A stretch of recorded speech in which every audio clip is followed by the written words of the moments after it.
Hello guys, hope you are doing well. This is TJ and you are listening to Beyond the Ring podcast. This is my review and thoughts on the Dark Side of the Ring collision in Korea, which had come out today, and I actually had watched this. And these Dark Side of the Ring episodes are 45 minutes long. It's very short, so covering these things and listening to these documentary of Dark Side of the Ring is a treat for me. Actually, I like this. So I was actually pretty skeptical about this topic because I didn't know what it was about, but I had a fair idea that it was about Japan or something related to Japan, WCW stuff. So without any further ado, let's get into this documentary then. Documentary is based upon the show that was happened at Korea, North Korea, actually, between the partnership with New Japan Pro Wrestling and World Championship Wrestling, actually, and a two-day event was held. That was held on April 28 and 29 at 1995. In 1995, and this was held in Pyongyang, North Korea. I don't know if I had spelled it correctly, and this event actually had many big stars from Japan and some WCW stars as well, because this was an association between them, and they were putting up a very biggest show in the wrestling that they had never seen. So they were having Michael Jackson, Muhammad Ali, and Ric Flair, and this was the main inception, main the details of the documentary that I laid upon. So without any further ado, let's get into this documentary then. So the show actually started with Eric Bischoff introducing him, and Eric Bischoff saying that there was a time when WCW. He was just getting into. He was actually employee there in WCW, and he was just re-establishing his. He was actually having a responsibility getting forward as a as executive vice president of WCW, and they Eric Bischoff wanted to change that. WCW prior to that had did with New Japan. Actually, New Japan and WCW relationship were not that good in 90s, early 90s. So he wanted to re-establish this relationship with NJPW. So he actually happened to talk with this actually was leading to WCW actually discussing with New Japan, re-establishing that relationship with New Japan Pro Wrestling, and bringing Japanese stars to WCW and to get over, and WCW stars to New Japan as well to get over there as well. So so that there's a win-win situation for both brands. So stars such as we had seen when Nitro was coming at 1995, at that date 1995 period, we saw Jushin Thunder Liger and all who actually who were from Japan, had Japanese promotions were exchanging talents to WCW, and WCW stars were also going to New Japan Pro Wrestling as well. So this was a time where they decided upon that they need more new talents and established talents, and to bring that competition to WWE, WWF, because WWF was the top game that sold the shows that most fans had interest upon. So they wanted to lure that viewers as well for WCW. So this was kind of a strategy that Eric Bischoff was kind of laying out when he was first taking upon as the responsibility as the executive vice president of WCW. And they were at one point, actually, Antonio Inoki, the founder of NJPW, who is a politician and a very big figure as well in Japanese market and Japanese nations. So Antonio Inoki. He was a professional wrestler as well, if you don't know. So he reached out to Bischoff about this idea of bringing the WCW roster to his brand, and NGPW roster to WCW. And as I said, this was a win-win situation for them, and they actually decided upon that. And in addition to that, In addition to that, actually, as I said, Inoki was a very prolific political figure with a very huge reach, very exponential reach for his name and for his well known stuff that he was going upon. So Inoki actually had a very quite a good, very good relationship with the huge top officials from North Korea. So he actually decided upon to do a show at North Korea at a peace day, and he actually asked upon Eric Bischoff to maybe we can do this. So Bischoff actually then. Maybe we can do this and bring about big stars at the peace day that they were having at North Korea, and have a wrestling event that had that have more than lakhs of fans that would be coming to see this show. So very big names were kind of were they going to bring up like Muhammad Ali and Michael Jackson. And Muhammad Ali's permission actually had come positively because he actually was ready to come there. And this was very a big event already happening before as well. So this was going to be a very successful event for them, as they were knowing. But the bizarre things that were doing apart in the political and in the social environment that was going on, it was not good, and the time was not that good. But the wrestling, but they needed that thing to go upon and compete with WWF. And I think you can't argue with both the ways, because I think even though the timing was not that good, but they sure did at the right time, and they had and it's one of the most fans that had in the wrestling business actually. Most fans that had attended this show in the wrestling in 60 to 70 years. So that was a kind of a record for them. So the problem was becoming when certain stars were actually certain stars as we're going to book on North Korea show, as I said. So Bischoff kind of agreed to it, and Bischoff actually reached out to the WCW's top star of that time. We know that Hulk Hogan, and who was the biggest wrestling star at that time.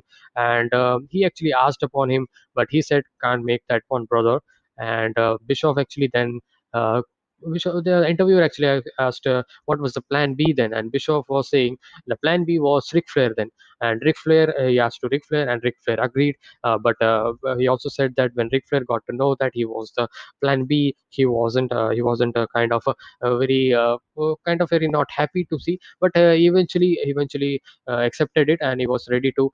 So Ric Flair was the big star that was going to headline that North Korea show that they are going to having. So Antonio Noki actually said that Hogan is a careful man, and he doesn't agree to all the things that and he's a very careful man to accept or turn down the offer and all. So Ric Flair was there, and along with that, Scott Norton, Sonny Ono, Chris Benoit, um, uh, and Scorpio Sky and Hawk.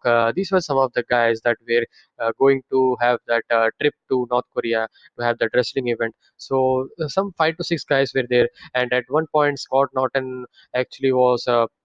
Kind of he was saying reacting to that trip was going to happen to North Korea, and some Japanese stars actually who were there in the WCW was not happy because the Japanese government and the Japanese government and the North Korean government were not at that time was not good, and there were some tense situation going on between them. So that was a kind of a war that was happening. I don't know about the political situation that much, but is that what they said in the documentary that I spoke about in short. So as it was actually then they were preparing to have that journey to North Korea.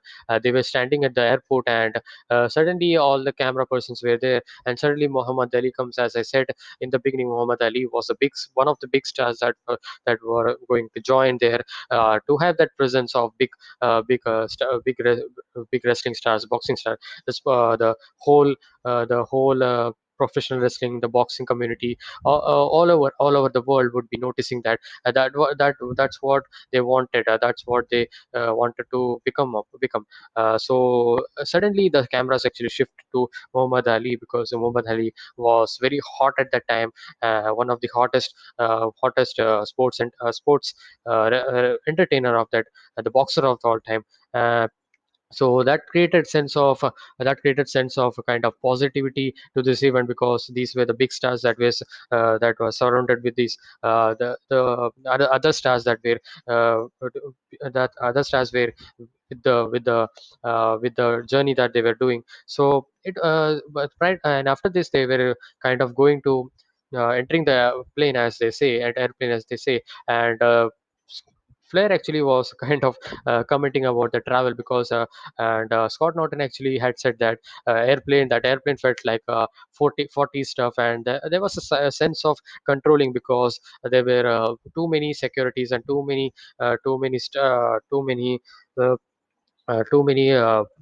kind of controlling them, too many securities that were having their eye upon. So it was kind of a very bad that kind of a bad vibe or environment was going on.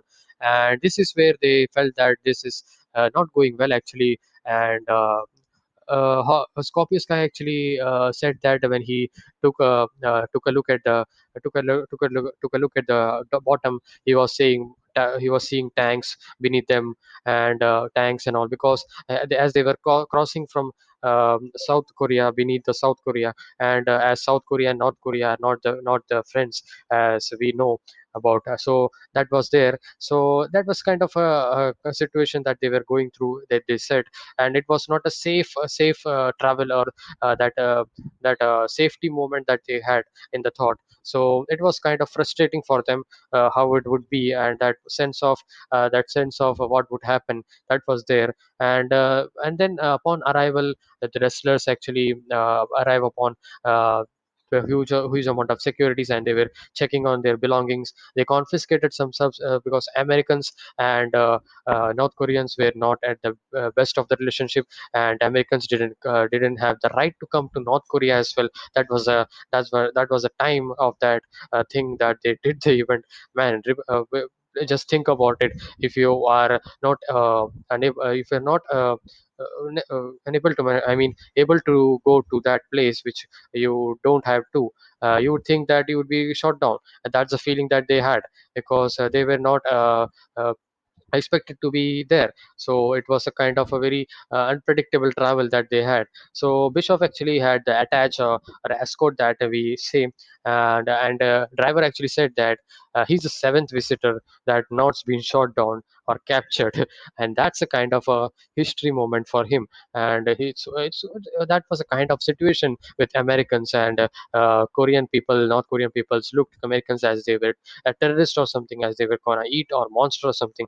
That was the time, and they were actually forced to actually. And this journey not only was about the was about the wrestling event that gonna take place. It was also a kind of Inoki's propaganda to that politics, because he was getting into the another sessions, another voting period. So that was a situation for Inoki as well. And government actually forced them to lay the flowers on the North Korea's dear leader and all. And they actually made that kind of capture that propaganda as a propaganda that wrestlers are coming to their nation, their place, to make a tribute or something. But just to make a propaganda, just to make that headlines and all. And this was all going, and they were forced upon to do this. And that was a kind of condition.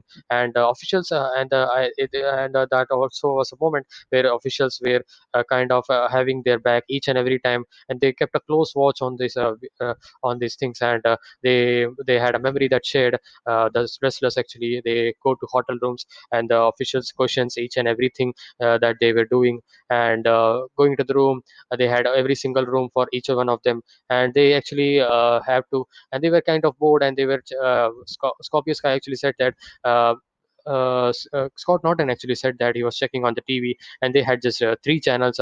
Both three of the channels were government focused channels that were going, and Hawk and then there a moment where Hawk and some other wrestlers demanded to have some play pool to play pool at a place, and they actually arranged that.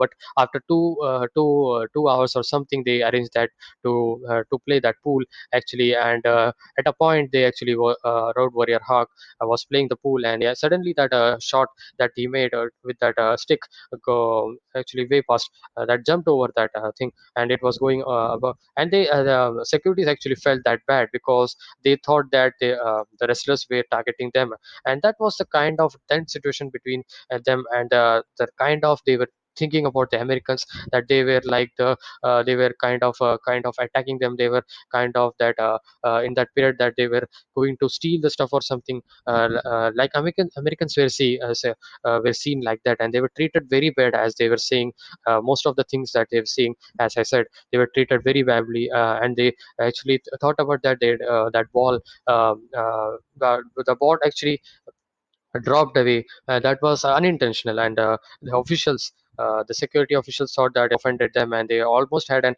altercation between them because how they were treating between them. They were kind of they had a scuffle and all, and Scott Norton was going to hit at all, but wrestlers say you and his friends and all say the you do control this, only spew this or something. And that was a kind of situation that we're going through some bizarre things that was going through. And one morning after that, Bischoff was actually going to for a run at a morning, and he doesn't actually set his attach as his uh, his uh, his escort. Actually he didn't said to that he's going out, and suddenly he was running, and the peoples were there, North Korean peoples. I was like moving away, and the children were also kind of like shocked, kind of seeing the monster or something. And it was kind of a very big impression that had a big impression, the bad impression that Bischoff had, because the whole nation, when whole nation hates you or something, and you think about that we shouldn't have been here, and that's the thing that haunt upon us every single time. And that was the feeling of Bischoff. And the collision in Korea, that event was going to take place in some days, and Scorpio had a heat with Ric Flair actually before, because Scorpio Sky said he was the reason that he thought that, and he still think that Ric Flair was the reason that he was released from WCW.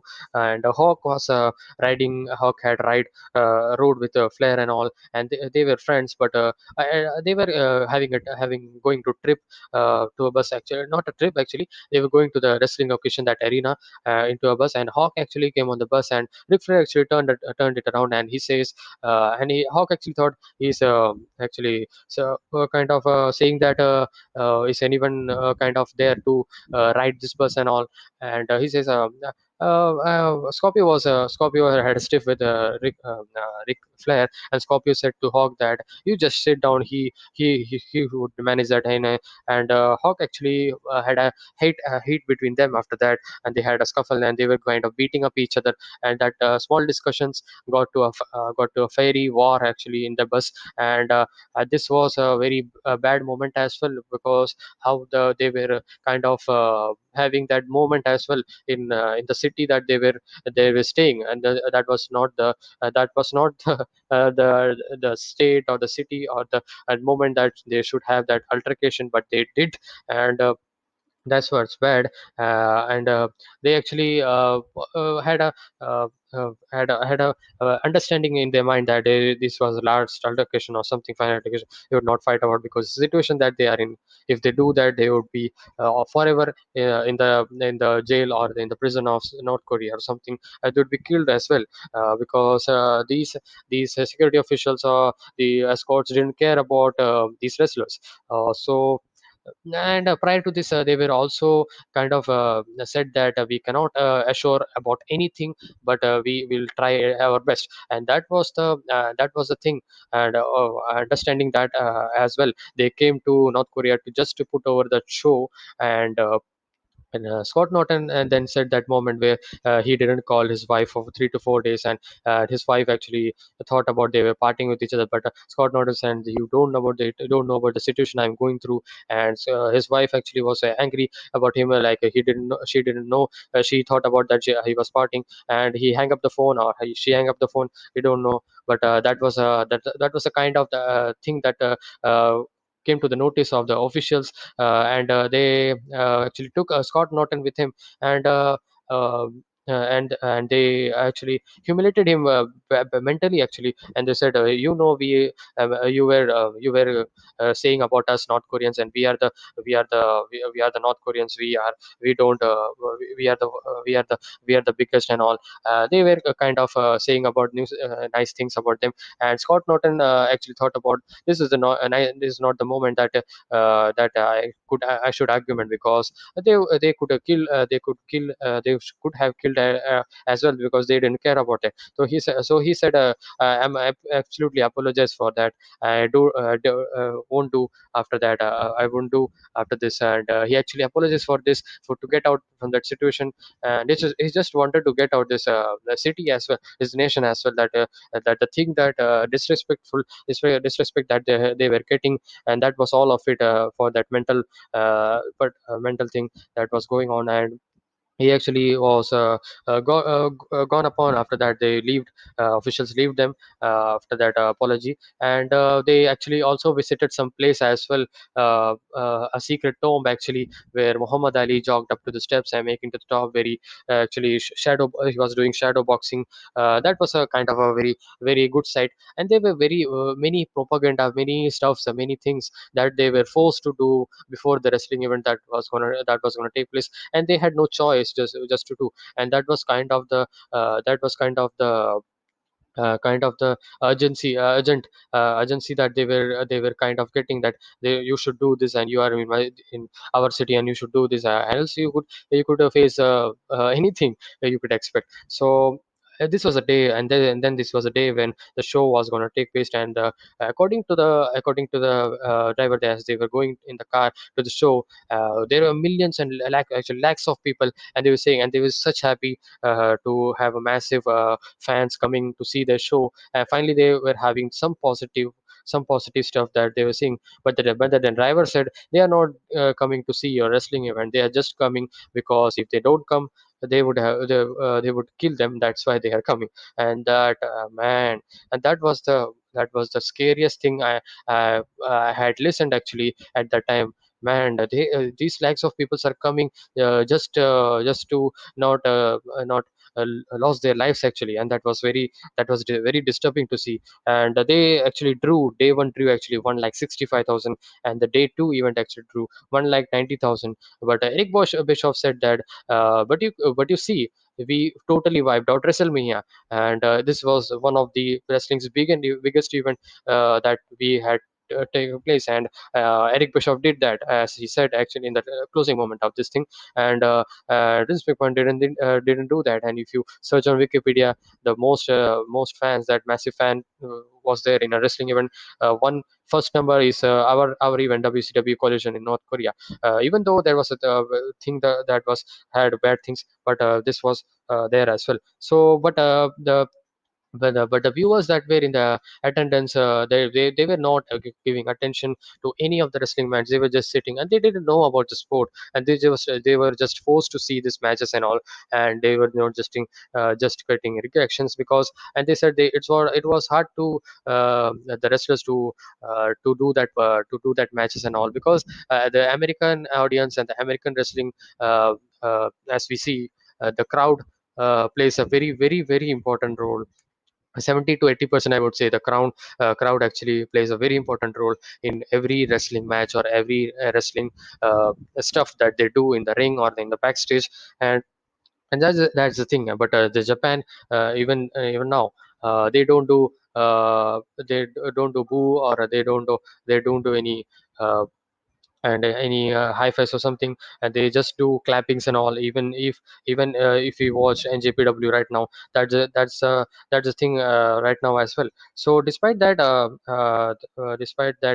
they had and they had that great, as I said, Antonio Inoki main event was coming through. Antonio Inoki versus Ric Flair was the main event, and Inoki was an over as a politician, as a super professional wrestler, as a human being, and he was one of the protected kind of a god there in North Korea, in Japan, in North Korean area, and he was kind of getting that propaganda, that stuff that he was going to have election, as I said, I was going to have that voting period. So that led to them cheering actually for Inoki, and they didn't cheer for Ric Flair, and it was only an event for to get it over with, get over. Ric Flair get having a moment to over with to have Inoki get over, and that was the thing that they were doing, and Inoki got over. Inoki got the win, and the place actually erupted after that, in that moment, and because they know Inoki who he is, and they were behind of him, and they were that was the biggest superstar they had from that culture or religion, or the whatever you're going to say, what you want to say. And he actually was the the that great reaction by North Korean fans actually was due to his association with Ricky Dozan. Ricky Dozan was also a wrestler in 60s, 70s, and he was kind of a protege, a student to him. Ricky Dozan was training Antonio Inoki, and he said Antonio Inoki said that he just didn't had a moment to ask or something. He just kind of heat me up on the iron rod or something, and that was kind of a learning experience for me. That was kind of the thing that came into my blood actually, and that's the thing, that's a hardship, and that's the brutal kind of behavior that Ricky doesn't did. That was the main thing that Antonio Inoki got over, and he just became so tough in all the things that he was doing. And on the night actually, on the night, as I said, Flair's job was to put over Inoki, and he put Inoki over, and the crowd was happy, and they were getting over with the events, and the event was over, but the thing between Two Cold Scorpio and Hawk was not over. Two Cold Scorpio actually said to Hawk that I'm sorry, I did have said, but Hawk just beat him up, and Two Cold Scorpio then kind of had altercation again, and he was actually had this in mind, and he just want to have a lesson on him, and actually had that knife or something to end his life, and he said the Chris Benoit, he was in the Chris Benoit's room that he was living, and Chris Benoit said, "Don't do this stuff here, because if you do this stuff at this time,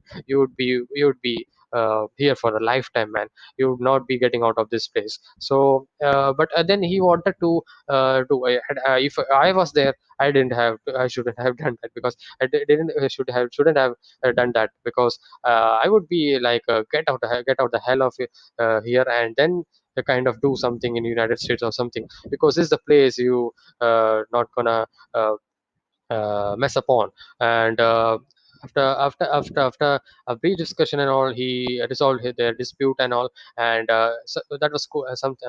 That was cool, and they didn't focus upon that after that. And the ending of the collision in Korea, we said that once they were going to get back to the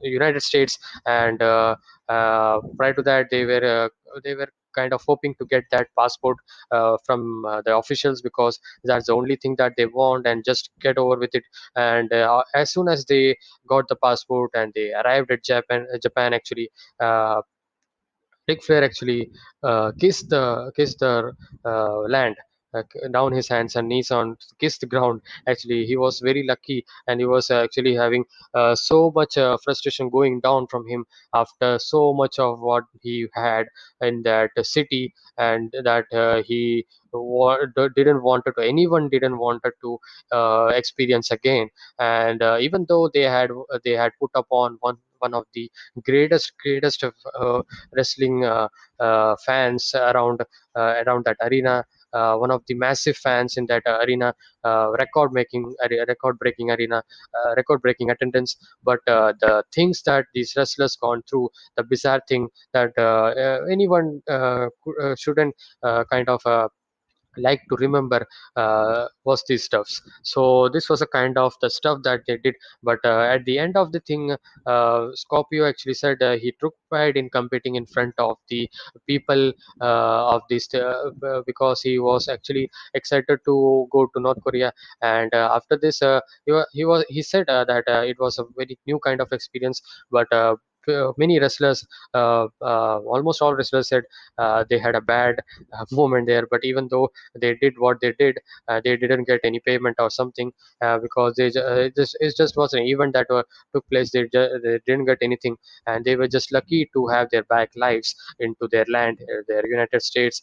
And this was the documentary. And I would recommend you to watch this documentary, because this was a very good shot on to the point. And you shouldn't know about this. And Tracks of the Dark Side of the Ring always put, as I said, very great documentary, great things that no one talks about, no one knows about, or no one talks about, no one had information about. So everything is new about this. And this was a very new for me. And I didn't know about this event that took place, and it was new for me. And at the end, Eric Bischoff said, "We are the ones who put the." Uh, One of the greatest massive fans have had wrestling as well in the front of that fans. So that was a kind of a very big accomplishment and for him. And Eric Bischoff said he's swept Vince McMahon's WrestleMania attendance, and that was a great proud for him because he was included in that as well. So this was the documentary of Dark Side of the Ring collision in North Korea. I would recommend you to watch this show, 45-minute show, a very good show, very great documentary. I would recommend you to watch this. I hope that you understood that what all happened. In my opinion, I loved this documentary. I didn't know about this documentary. And the hardships and the frustration and the things that they had felt upon in that place, man. Just imagine when you were there, when you would have been there, what you should have been. Just think about that, man. Think about that situation. I was actually so into this documentary. Kind of, if I was there, I just wanted to get out. I didn't want to wrestle as well. I would just get out of there. Out of there. So this was what that happened. And I just loved this documentary. One of the best documentary that Dark of the Ring had put upon this week. And I would put upon forward as well. So please like, share, subscribe to my channel to have these wrestling contents, more reviews and documentary reviews, biography reviews, and old contents as well. I'm putting new contents is coming. So please do subscribe, like, share, all that good stuff. Please kindly share, kindly like actually. By liking, it helps in my YouTube algorithms to get that search. So kindly do that. So till then, be safe, stay energetic, and I'll see you guys in the next one. Peace.